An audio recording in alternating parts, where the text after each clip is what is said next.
in from Win the Storm 2024, episode 5. I'm saying episode 5 for the day. Gotcha. Behind the Toolbelt on the road. I'm with my good friend Jacob is it episode 5? Okay, episode 5, Win the Storm 2024. I'm with my good friend Jacob with Tree Guardian USA. That's it. How's it going, brother? Man, I'm blessed to be breathing, my man. Shoot, man, I heard that. I heard that. How you been? I'm doing great. I feel good. I actually physically I feel good. Usually at these events, setting up. Yeah. By the time we actually get ready to do this, I'm already so drained. But we got in on Tuesday. We kind of paced ourselves, starting to learn a little work smarter, not harder. Yeah. Paced ourselves, so I feel good. I've been getting some rest. I'm eating, pretty decent, and it's crazy how that plays a part. And I heard this saying a long time ago. It's not really a saying, but a thing. Like what I did 3 days ago is going to affect me today. That's true.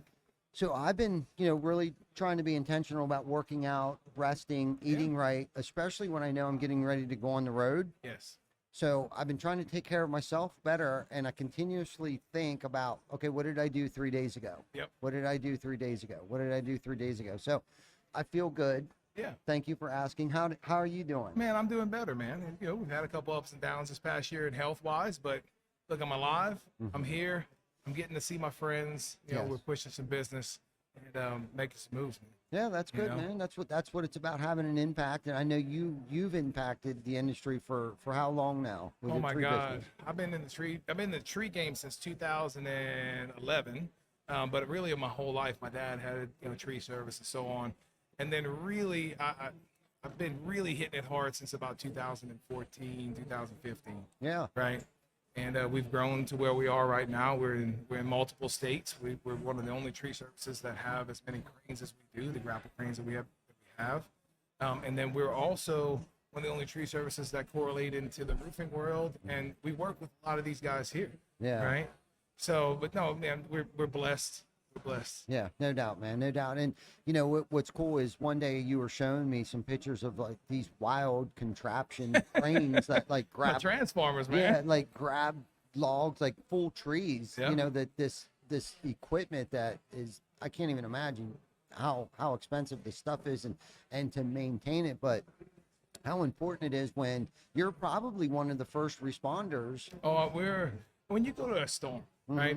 Whether it's a tornado, pretty much everything except like a hailstorm, right? If there's trees around, the tree guy's gonna be the first guy to touch the building, touches the roof, touches whatever, right? Yeah. And even cutting our ways into town, Yeah. right? So we're the first guys there normally, besides the National Guard, Right. Yeah. So and we enjoy it. But my guys love it. They see hurricanes coming, they're packed up a week before it even hits. Yeah. You know what I mean? They're ready to go. So no, we really have fun at it. We help people. And the biggest thing is, like you've seen on my cranes, they're all named, right? Yeah, and I tell people this story. The reason why we named our cranes is because when you go to a storm, everybody's kind of just under the weather. They're sad. They're having a bad day. They got a tree in their house, all this other stuff. So we started naming our cranes these different names because people can correlate, especially people. I'm 40 years old. You tell me somebody like Sub-Zero, like I know what Mortal Kombat is, right? Or any of the Transformer names. We have Hulk and a bunch of other different names. And we put these big air horns on the trucks. And the whole purpose of that is, of course, to get noticed, right? Yeah. But then you get these clients out of their house and you get their kids that they're looking at their house. And, these clients are trying to keep it together because the kids are there or their mom's there or something.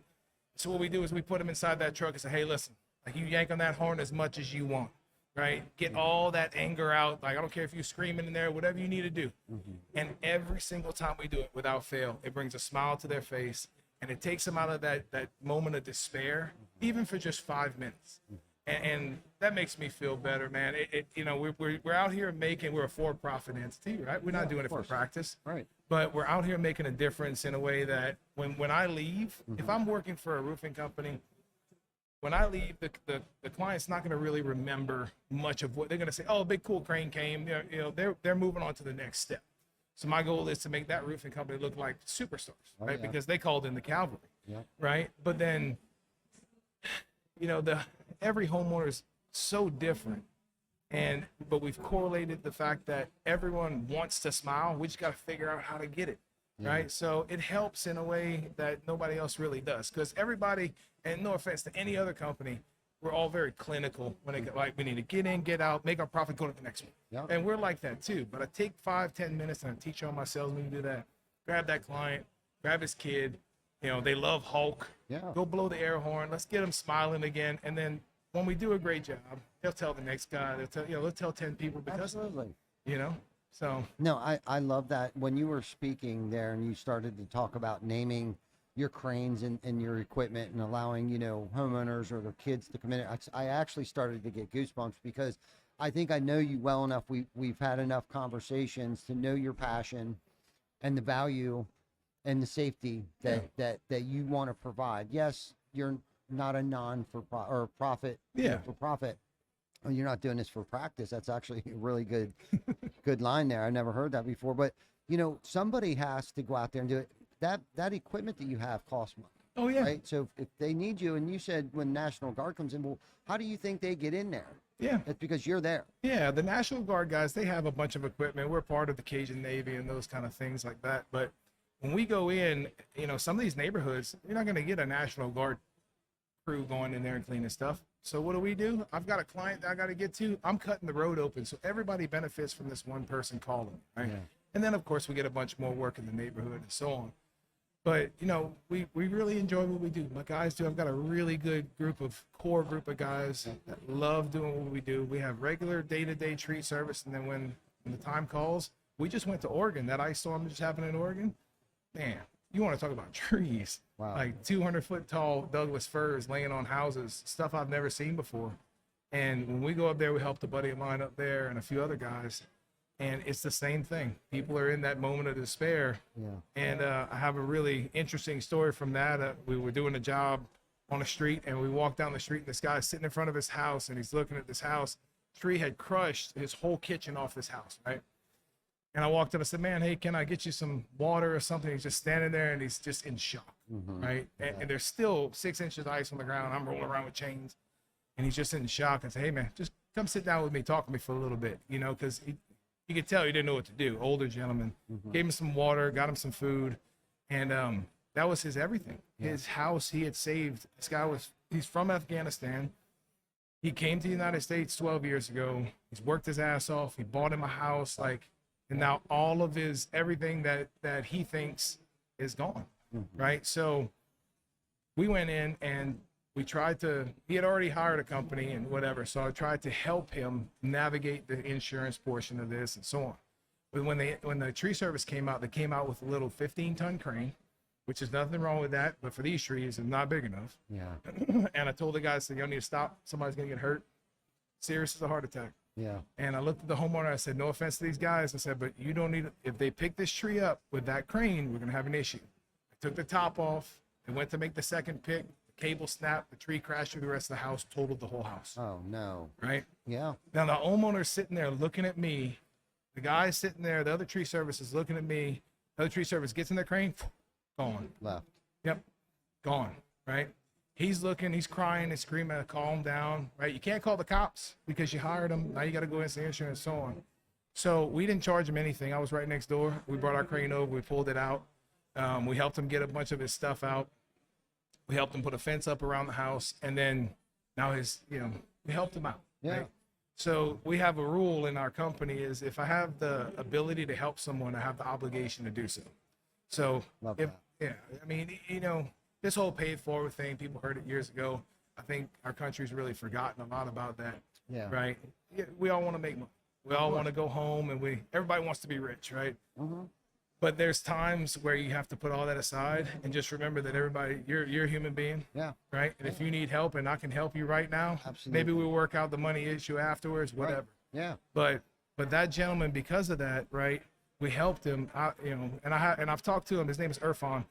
I've talked to him a couple times since, and he is just, you know, can't say enough good things about us. He of course he recommended us to a bunch of other people and all that. Yeah. But in that moment, it wasn't about. It's about helping somebody, Absolutely. right? Which I think I heard Josie talk about that yesterday, right? There's a reason why this SVG is still here, Yeah. right? Me and Yeah. you've been talking about. I think this is. I'm liking what I'm seeing. Me too. Me too. You know what I mean? That's been most of the topic of our discussions with everybody that comes on here today, and that's fine if we repeat ourselves, and that's great to hear. your perspective now, because everyone else's perspective so far, and I'm not vetting people like, hey, make sure you don't talk shit on Whitney Storm before you come on the show. Oh no, listen, I'll tell you all the bad stuff, but I mean, they've really done a lot. They've done a good job this year, and in a short period of time. Hell yes. You Hell know, yes. short period of time. So I'm really happy for it, man, because like I got a lot of friends. Me and you are friends. I love coming and talking on this podcast, and I love seeing all the guys that we see all the time, you know, at IRE and all this other stuff. Absolutely. And it's a good time, but I think this has to be here, right? This Win the Storm, this SVG thing has to be here, and we have to expand it to be able to bring in more people, because I'm 40 and I'm on my way out, right? I had a heart attack. And we're overcoming these obstacles in our health, you know, at my house, and it's one of those things where we're pivoting a little bit. Yeah. And I've only learned how to pivot in those directions from meeting people here. 100%. You know Me what I too. mean? Me too. And I can't say it enough. When the Storm had started here for Jana and myself was our first conference that we ever came to. Yeah. So I've always held it near and dear to my heart. We've supported it every single year. We supported it last year. Didn't talk any shit about it. You know, I mean, hey, and if anything, I've learned something from watching it from the outside looking in. I could be wrong, but if anything, what I've gained from watching it is that, you know, while being an entrepreneur, sometimes you have to pivot to the times on how things are shifting. And if I'm not paying attention, or I fall asleep at the wheel, or whatever the case, a distraction, comfortability, complacency, whatever it is, I've suffered from all of it. Okay.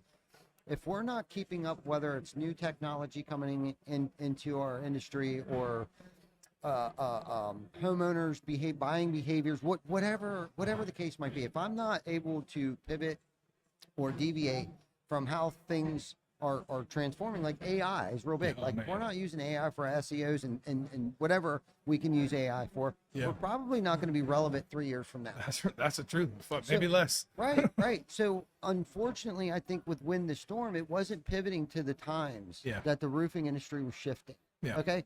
Right, wrong, or indifferent. It was the trailblazer and the legacy. I talked about this earlier. Whether anyone wants to admit it or not, this is Anthony's legacy. Oh, all the way. All the way. And sometimes that's painful. I got, and not to cut you off, I got the perfect example about Anthony. I love Anthony. Right. Anthony, we met at Hurricane Laura through Hammer. And that's where this whole thing started. And I've met a ton of amazing people here, and I've met a ton of dirtbags. Oh, yeah. Right. Straight up. Just like any industry. Yep. Right. But what he is to me, and I love the analogy, because I had another buddy of mine tell me this, that's not even in this industry, and I told him about it. He goes, you know, you remember William Wallace, right? He brought all the clans together. Oh, yeah. Yeah, so Anthony's like William Wallace. He brought all the clans together, and then now that next generation, that next king that comes in, right? Yeah. So Josie's coming in. He's got to keep everything together. Oh, yeah. Right? And then bring in more clans so we can expand our reach, I like that. expand our help. Right. So, you know, storms don't just happen on the Gulf Coast, right, or in the Midwest, right? The West Coast is the same way. And I don't know anybody. I don't even think I've met anybody that came from the West Coast to here. Maybe Colorado, you know, that kind of stuff. But nobody came from California that I know of. Right. You know what I mean? So there's still a tremendous amount of growth potential with this thing. Absolutely. You know, and I think it's going to go. Absolutely. No, I think you nailed it. You know, it was, we've been, or I have been saying it's the Phoenix. Yeah. You know, rising out of the ashes. Yeah, man, that's a great analogy. You know, that's a great analogy. And I'm grateful that we've had the opportunity to play or participate, not play a role in this, but yes, as an industry as a whole, to be able to play a part in the pivoting of the industry right now. And I'd like to think that behind the Toolbelt, our TC Backer Construction and the other businesses that I'm involved with, you know, are of the same mindset that, you know, this thing's, it first and foremost is bigger than us. Great. But we need to leave it better than it was the way that we found it. And Josie's got some big shoes to fill, or not big shoes, but a heavy lift. Yeah. To make sure that, and he's got that trust bank he's got to fill up. Yeah.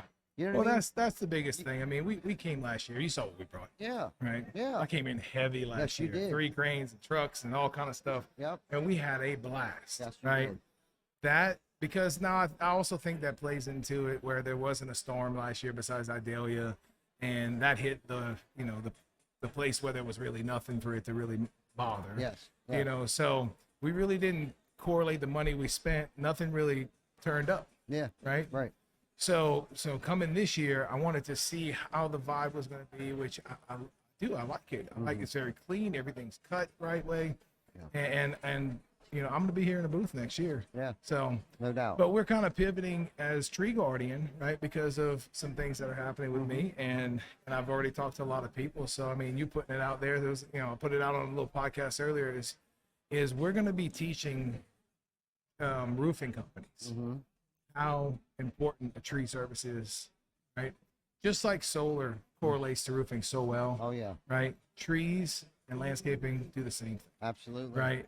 And I can come into your company and I can take 5 of your guys and I can cross-train them, cross-train the salesman. In under 6 months, you will have tree service where you don't need to hire another tree service. You have your own tree service generating revenue. You go into a storm, and now you don't have to go searching for somebody before you start your roof. Yeah. Right now, you're making money on the front end and the back end. Right. Yeah. So that's kind of where we're pivoting to. Right. Yeah. I'm going to do a little bit more consulting, and I you could know. see that being a very not unique, but a niche. Yep. That could be a huge key component to somebody's, like you said, comparing it to solar. That's great because we got into solar. We're a roofing company. Yeah. There's so many solar companies out there that don't do roofing, have no idea how to even install a roof. Yep. Well, unfortunately, I'm of the opinion that I don't know how many solar companies of mine that ruined our roofs that we've installed because they're not roofing contractors. Okay. So we thought, you know, what better fit than a roofing company installing solar? My wheels are turning here as I'm hearing you speak about, you know, tree services, because I heard you talking earlier. It's like, I don't know how many times personally, because I'm a roofer by trade, first generation roofing contractor. Love this industry. Love this industry. I can't tell you enough how much I love this effing industry. Okay. But I don't know how many times I got the Sawzall out myself and just start whacking limbs off and doing things and not even thinking about the aspect of what you mentioned earlier, that, you know, not that we need to be charging for every little single thing, because like you said, we're here to help. We're providing value to most people's most prized possession, the most valuable asset in their entire life that they'll ever have. And like you said, that guy has been here for 12 years, worked his ass off to buy his first home in the United States, and how devastating it was for him to have not just one tree, but two trees, the same tree hit his house twice, right? But you were there trying to provide guidance. It's okay. There's some guys that in our industry that are great trimming companies, right? Those trimmers, when you go to a storm, these are not static loads. These are, every load is dynamic. Everything can twist and, you know, break and so on, right? So if you've never done it, or even if you've done it a couple times, I've seen situations, and I still learn every single job that we go on, that, you know, I have to look at it and go, okay, guys, whoa, pause. This kind of looks like something that I saw at this point. We need to we need to readjust this, and this, right? I don't want to flip the crane or do whatever, right? So we'll pull back and take our time to make sure that we protect that investment that somebody that might be their only thing they ever buy, right? So, but no, with this right here, like you were saying, you got up there, you get the Sawzall, right? Not even thinking about the monetary value of what you just did. Right, because you're not worried about that. You want to do your client a good job and get that roof on. All I'm going to do is I'm going to change that thinking just 10 degrees, and I'm going to make somebody else a bunch of money without even changing anything about their business. It's a plug and play, and I've got all the numbers. We've got proof of concept. It's exciting, man. No, I'm super excited. I'm excited to watch you grow this thing. So do you plan on like putting it in a book? No, so basically what we've got right now is, like I said, we've got the proof of concept, we've got the business model. We want to implement it this year into 5 companies. Right?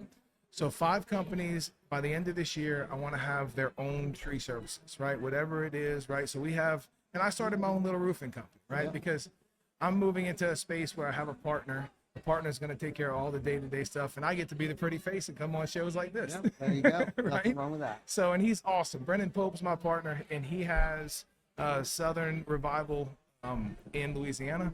And he does he did my house, and that's how I met him, right? I became a friend before I was a client first.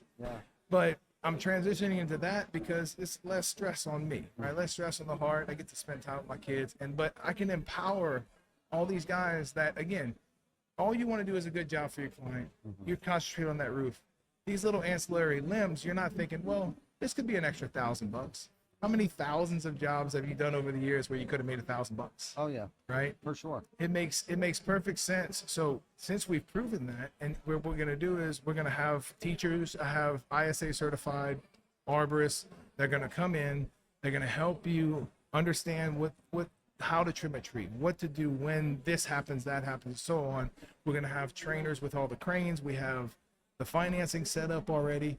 We have everything sourced. Yeah. Right. What's beautiful about this is there's so many roofing companies out there that just don't know how to turn a profit. And let's look at it like this for a second. Maybe that's that one key, what, 110%, what did you call it? 10 degree? 10 degrees. Just going to change the thing at 10 degrees. That could potentially be the difference of being relevant for the next 4 years. Yep. Because let's face it, the roofing industry has a reputation or a statistic that 80% of us won't be around in the first 4 years. Yep. 4 years is like the life expectancy. If you've been in business for 5 years, you're an OG. Yeah, right. You're an OG. Yeah. I like that. In the roofing industry. So that could be the difference. And I think a lot of that, why that statistic is, I think a lot of it has to do with the insurance industry. Yeah. Oh, I agree. No, look, Okay? that. Like, I don't think that's necessarily the case for like retail markets and stuff like that. Maybe I'm wrong, but this is just my theory as of now. Yeah. It could change. I think the insurance portion of roofing, I think that's why, because the storm comes, it's one thing. It's like a storm comes and you don't see any for a couple years. Yep.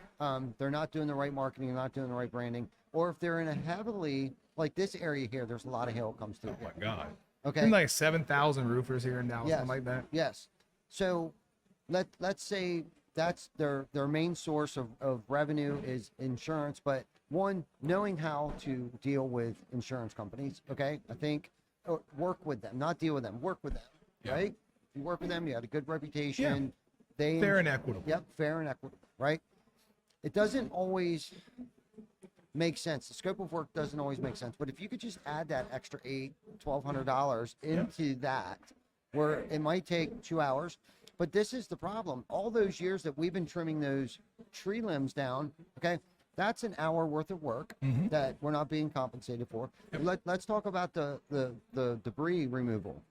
Yep. That's going into your dumpster, your right. equipter, your whatever that is. So there, you're $500-600 out of pocket, wondering why to yourself, why are we not making any money? That's right. Because we're trying, out of the kindness of our heart, we're taking down, 6-inch round with no big deal. We're thinking 6-inch. I got my saws, all the biggest blade in there. I'm cutting this thing down. Well, that weighs 200 pounds, 100 pounds that you just threw in the back of your dump trailer that you're hauling. And you're having to pay the dump. That you got to pay the dump. That's right. No, Right. I've got so many guys where I've walked up on jobs, right, in a storm. And we're looking at this tree on the house. Oh, kill me. It's take about 3 hours, whatever. Right. And we roll up and we get in, we get out. The client writes us a check, or we get pre-approval from the insurance company, or there's another way where we go and bid, yada, yada. But they look at me and they go, oh, cool, man. All right. And then bye. That's it. They don't think about it twice because they're looking at that $30,000 roof. They're not thinking about the $12,000 tree. No. Right.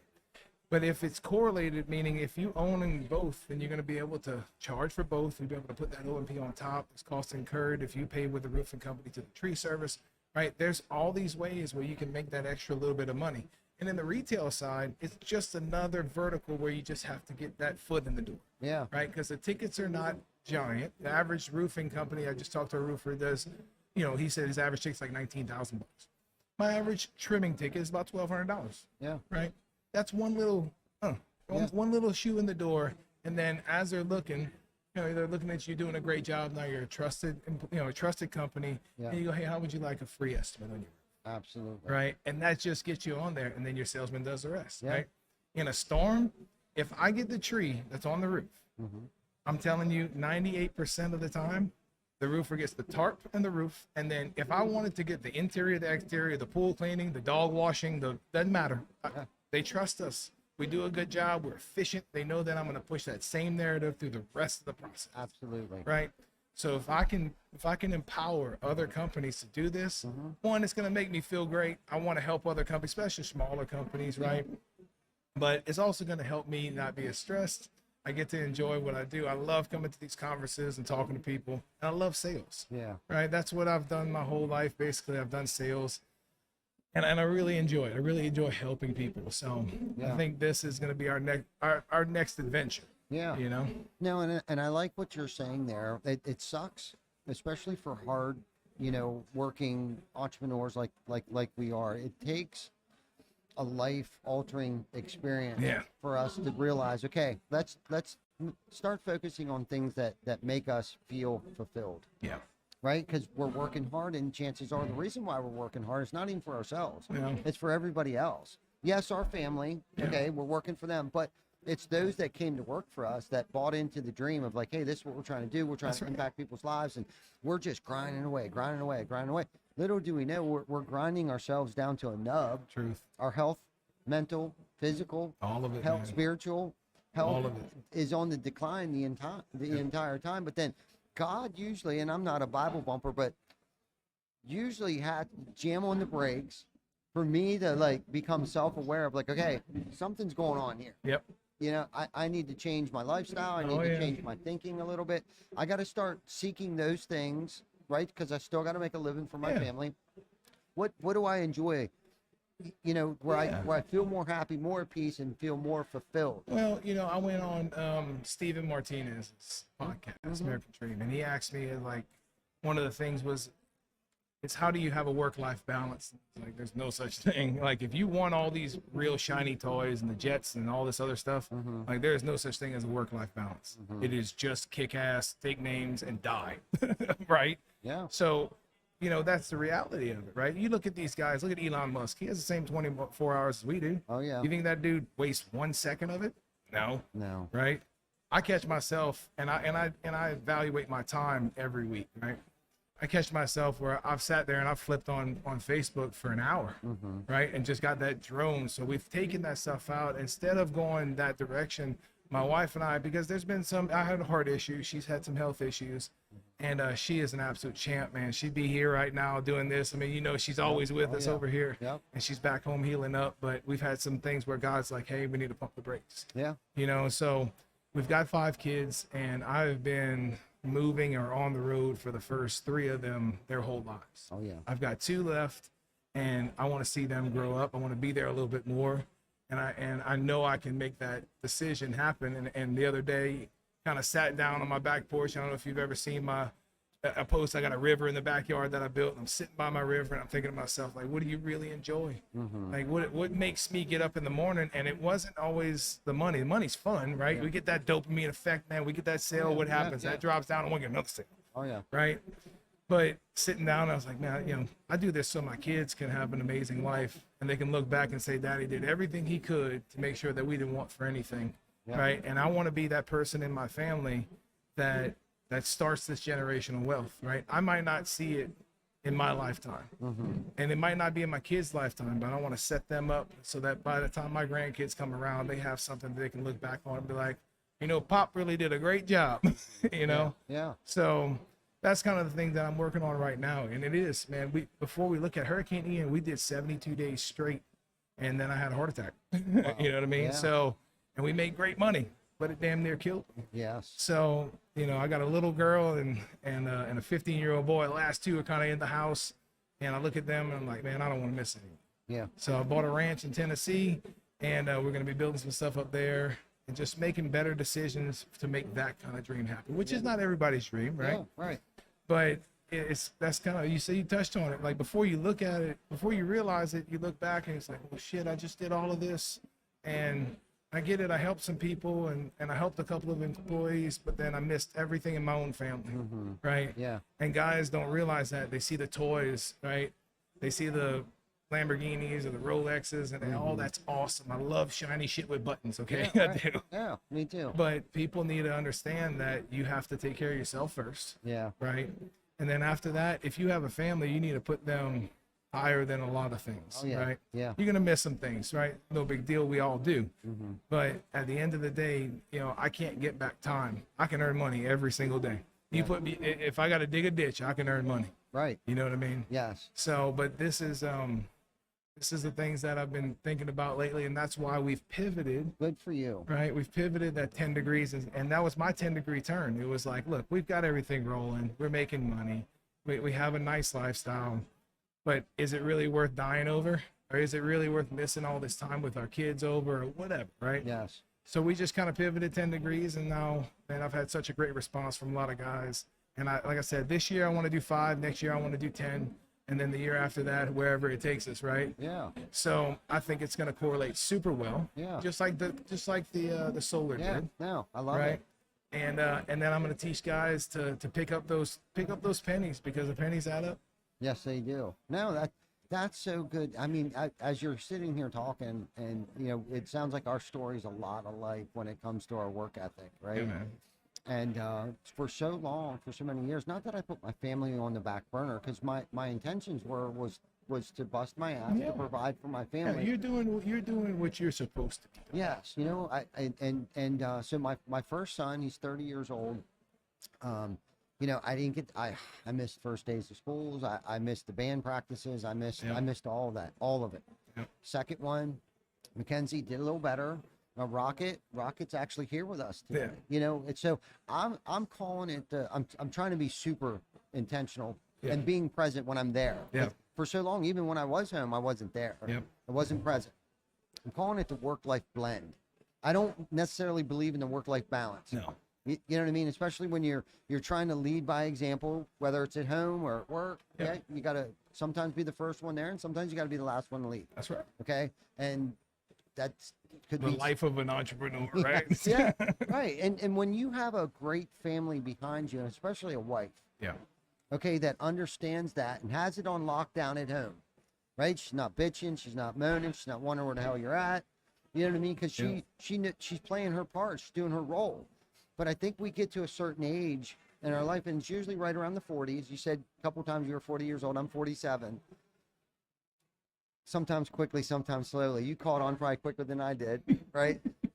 We start to realize, like, what is more important to us today wasn't 10 years ago, right? Work 10 years ago. And I'm not saying that our work ethic is necessarily going to change, but I think as we get older, we get more mature. We learn to work a little smarter and not harder. And surrounding ourselves around smart people, right? That is one way I've found to be able to not necessarily buy back my time, but gain back some of my time during the day by delegating, learning to delegate things to people that are probably better at it than I ever was to begin with. Yeah. You know what I mean? Is one way that I've been able to find, and we have a great team. So I haven't really shouted out the team. I have the team here, but the team back home that work their ass off and would probably fall on a sword for me today has put us in a position where we're able to do things like this because they see my passion, whether it was swinging hammer, banging shingles, leading the team, generating estimates, all that stuff. I don't have to do most of that anymore. There's smarter people creating better estimates, way better than I did, even at my 100% top of my game. Between technology today, the streamlined processes and systems that most of them have developed for me, right, to give me time back. So 2-3 days a week, I don't get to the office till after 6:30. Yeah. Because I know Rocket gets on the bus at 6:15. I want to spend, I don't care if it's 5 minutes. Yep. I just want to see him. Years, decades have gone by where I was out the door before the dogs were even up. Yep.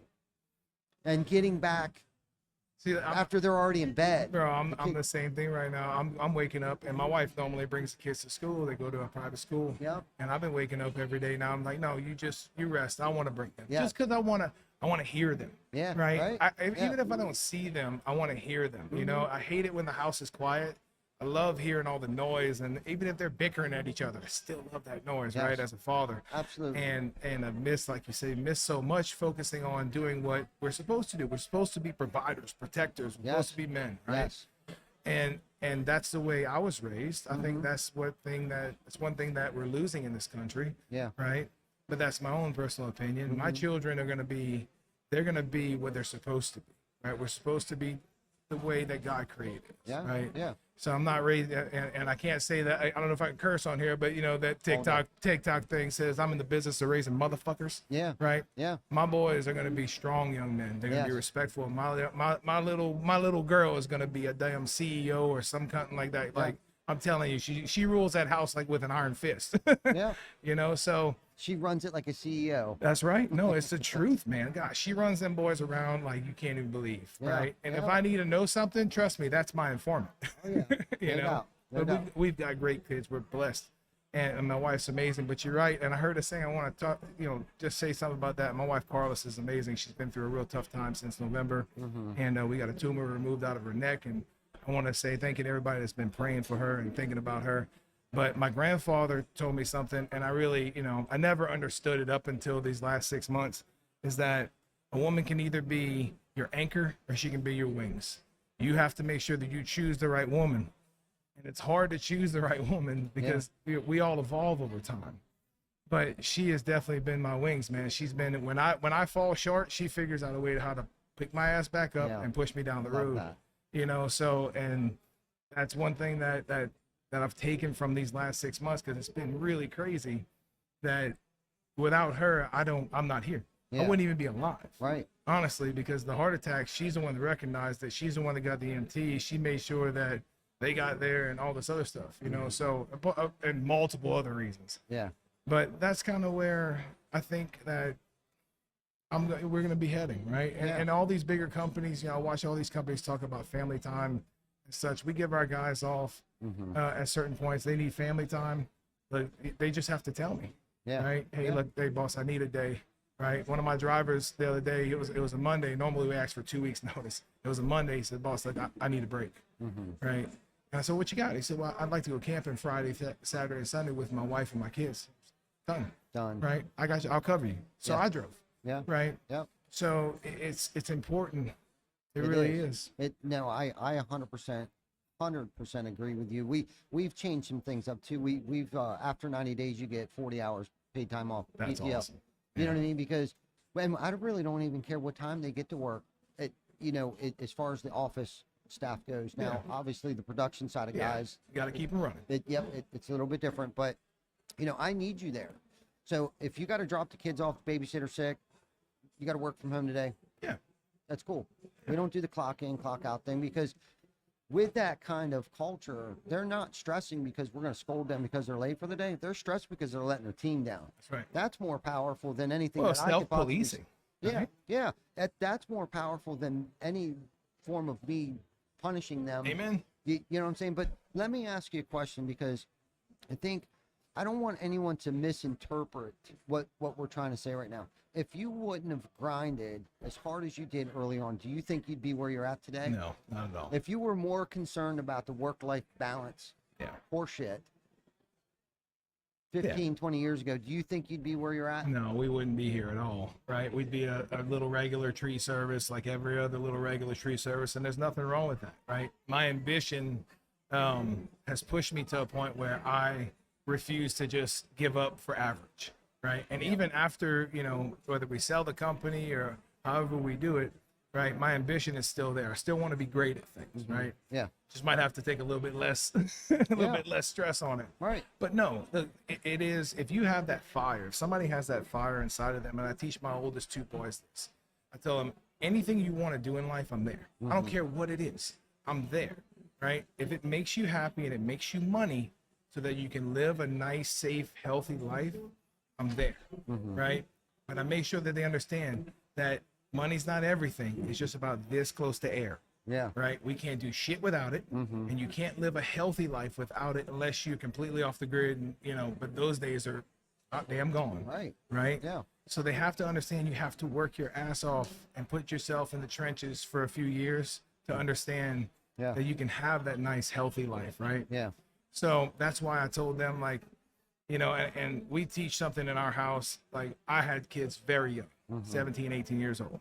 We teach something in our house. Listen, like, it was tough growing up that way. I had to grow up being a daddy. and I wouldn't change it for the world. I love my kids more than anything on this planet. Yeah. But I explained to them, when you are ready, if you can make it to a certain age and you have your life in order, your children will be so much better for it, and you will be too, right? Your marriage will be better for it. You'll be better for it.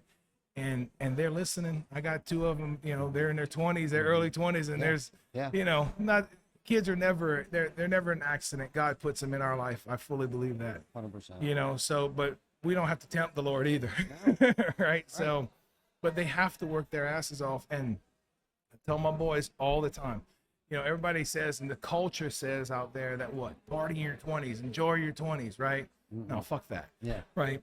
Work your ass off in your 20s, invest in your 30s, right? And then by the time you're 40 years old, 47 years old, you're starting to hit that cruise control, right? Because in your 20s, you can do what? You can work more, sleep less, retain more knowledge, all this other stuff, right? My oldest son worked the other night. He works for us. He's my main operator, one of my foremen. He got up at 6:30 in the morning. They went to work all day. They worked until 9 o'clock at night. Then he got up the very next morning at 4:30 to get some stuff ready to load up to go to the next job, right? For me, I'm walking out of bed going Advil, coffee, water. He's just like sprinting out of bed, doing all kind of stuff. It's just, it's amazing. I love seeing that fire. Yeah. Right. So, and you feel it too, right? Oh yeah. You know, so, but you have to dig in, right? Absolutely. If you want something great, you have to do great things. Yeah. Right. Yeah. Uncomfortable shit. That's fucking right. Oh man, perfect word. Yeah. Perfect word. Yeah. Some Right. uncomfortable shit. Let me ask you another personal question. Come on. Do you have any regrets? Oh my God. Of course I do. Any man that says he has no regrets is lying through his teeth. Let's hear about that. So On the same topic. You don't have to. Yeah, I mean, we all have regrets, but on the topic of working too many hours, missing whatever. I mean, a couple of things, you know, I've missed pretty much every first step, you know, missed every first word. And, I mean, those are things that it hits hard, right? And later, especially when you have life altering events like heart attacks or cancer or whatever it is, right? You look back, like, shit, I traded that moment for this amount of money and it wasn't worth it, right? But at the end of it all, you know, and I read a lot of, how do I say I read? Audible is amazing. I listen to a lot of books. Me too. Right. And I was listening to a book the other day that talked about balance, right? And talked about life in general. And it's a meditation thing. But at the end of life, as long as all your wonderful moments outweigh all of your regrets, it's a win. Yeah. Right? But I hate hearing guys say, oh, I got no regrets. Yeah. Hey, shut up. Right. Right. Yeah. I regret not turning left one day. You know what I mean? There's regrets all the time. Oh yeah. But in business, some of the things, you know, I regret not being smart enough to hire a lawyer sooner, right? Yeah. To make my contracts more stable so that people don't screw me out of millions of dollars, right?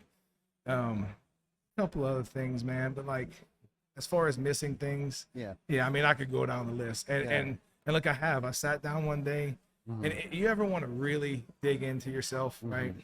And this is something that just kind of came to me as I sat down one day and I wrote down all the things that I dislike about myself, right? And then I wrote down all the good things that I like about myself. And then I wrote down at the bottom of it all, I wrote down all the things that I would have changed. And then I went through all the things that I would have changed and I looked at where I'm at right now, and most of them wouldn't have mattered anyway, right? So you put all this weight onto all these things, well, oh, I should have done this, and it wouldn't have mattered anyway, right? So, yeah, I mean, I have them, but you know, after waking up and feeling like somebody was shooting me in the chest, fuck it all, man. Let's send it. You know what I mean? I'm breathing, and when people ask me, "How you doing, Jake?" My line is, and I will say this till the day I die, is that I'm blessed to be breathing. Yeah, man. You know? Yep. No, I feel that. I can sense that from you, man. Bro. Something's changed. Not that you weren't always, you know, a good spirited, you know, salt of the earth guy that I can relate to a lot, but I can tell something has definitely changed at 10 degrees That's different. It, 10 degrees, You man. know what I'm saying? And I love it, and I love our conversations. Was it worth it? I'm asking one last question. Was it all worth it? It was definitely worth it. Right? Right on. Because if I don't do what I do, then there's people in my life that don't benefit, right? They don't go to that next level. I watched my kids, you know, look at me and they look at, you know, I'm losing that cool factor, right? I've always tried. When I grew up, my dad made our house. It was that was the house. All of my friends always came to our house. We never really went to them. I never caught that. And my dad told me one day, he said, because I just wanted to hang around you, dude. Right? So I've made my house that house. And I listen, and this is on YouTube and or TikTok, and I can't remember the name of the guy, but he said, you know, everyone has a different vision for success, right? Their definition of success. A lot of people put money or cars or houses. And for his, he said, my definition of success is when I got older and my kids got older, they still wanted to hang around me, right? On their own accord. They still come over to my house just to like hang out, right? And that's how I feel. My oldest son, his girlfriend, my second oldest boy, all my boys, they still want to hang around daddy every now and then. You know, we fish, we ride motorcycles, and I wouldn't change anything, man. I've lived the life that most people have dreamed of. I've been around the world a whole bunch. I've done some crazy things, some stupid things, right? Yep. And all of those things have led me to this point in life. And what's next, we don't know. But I know that I'll be there to help whoever needs help and keep on going down the road. Man, I love that. I love that. And, you know, like how you said, you know, the definition of success is different for other people. And when you were talking, you know, I sometimes will post things about wealth, right? Yep. Wealth doesn't always have to be about money. Right. But when you were talking about making your household like your parents, your dad made your household and your kids still want to hang out with you and stuff, that there makes you the wealthiest man alive. Truth. Right? And Truth. when you say and that was your response to me, that's what I heard you say. Whether you said it or not, that's what I heard you say. When I said to you, I asked you, was it worth it? You're the wealthiest man in the world. Yep. You know what I mean? Have your kids still want to be a part of your life today, that you've led by example. And that's the work ethic that you've instilled in them to be a better version of you and maybe take the good, you know, have learned from the bad. That's right. From you. That's right. And we have the opportunity to be able to do that today and be aware of this is what we're doing, the impact that we're having on our kids. To be aware of that is so much deeper than anything else. That, yes, the money, you said this far away from air. Yeah. You're absolutely, it's not everything, but it does help. Right? And you talked about health, you talked about all these other things. To be able to lead a productive life and to just the way that our society is built, it's built around money. It makes the world go round. Truth. But this is the other cool thing about it too. We can make as much as we want. We can lose as much as we want. Yep. We can be the biggest piece of crap that we choose to be. We live in the United States. Nobody says I have to be broke. Nope. Nobody also tells me I can't work hard, bust my ass, and make as much money as I want either. That's right. That's the beautiful thing about where we live today. That is right. And if you don't like where you're at, get off your dead ass and do something different. Go somewhere else. Yeah. Right? There's plenty of other countries you can go sit around and do nothing. Right. Right. Yeah. You know, that we can get into political talk all day, I'm sure. Yeah, no, we don't have to, but I'm just saying, you know, and I wanted to hear from you because, like I said, we think a lot alike. And do I have some regrets? I do. But my happiness outweighs the regrets that I have. There's been 90% of the things that I've done and accomplished outweigh maybe the 10% of the regrets that I might have today. Should I have spent more time with Jacob? Absolutely. But I think we've done such a great job that he still wants to come over. He's got two grandbabies. They want to come over. Amen, still. Man. I ain't got that yet. We're gonna hold off on that for a little bit. Bump the brakes on that. But again, God put those kids in our life That's for a reason. I thought the timing was shitty. Yeah. You know what? Looking back, hindsight's 20/20, bro. And it's the greatest thing. Now, those regrets that I had with him, guess what? I don't have to do that today with them. They're the grandbabies. That's right. So I actually got an extended warranty. That's it, man. I got a do-over. You know what I mean? They gave me a do-over. Look, you know how hard it is for somebody to self-reflect, right? Yeah. And sit down and write things that they don't like about themselves, because nobody wants to talk bad about themselves. It's hard. Absolutely not. But when you look at that and you write down all these things that you think you regret, like the biggest regrets, not the stupid little shit. Yeah, But the biggest regrets, you put that at the bottom of the page. Right. And then weigh that over time. Yeah. Right. The reason why I say 10 degrees is on purpose, right? If you turn 10 degrees, right, that changes your focus. But that angle 10 degrees, it doesn't stay like that. It expands over time. Oh yeah. 100%. Right? So you're changing in a little way at first that it makes a huge impact later. Oh yeah. Over time. Absolutely. That's funny you said that because there was I can't remember the full analogy of it, but it was like a plane. If a plane was off just 1 degree, 1%, you know what I mean? And but over time, like if they were heading from San Francisco to New York, but it was off 1 degree, they would end up in Baltimore, Maryland. Yeah. Right. So, but it took that amount of time, even if it was just 1% better each day. That's right. 10% better, just a little bit over time. It's going to be a huge change. It might take a decade. It might take 6 months, but you got to be willing to self-reflect, be honest, soul search, right? Because nobody wants to look at the back.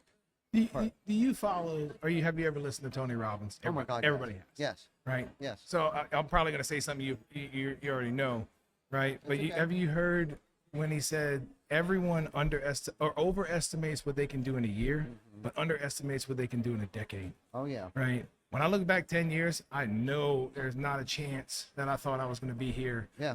Buying jets and doing all kind of crazy shit. Right. Not a chance. I thought I'd be dead by now, to be honest with you. All the crazy shit I've done in my life, Right. But I'm here, man. Yeah. You know what I mean? And Yeah. it was all those life experiences and even the regrets, Yeah. right, that brought me to this I point. needed it. And that, I look at everything way different now.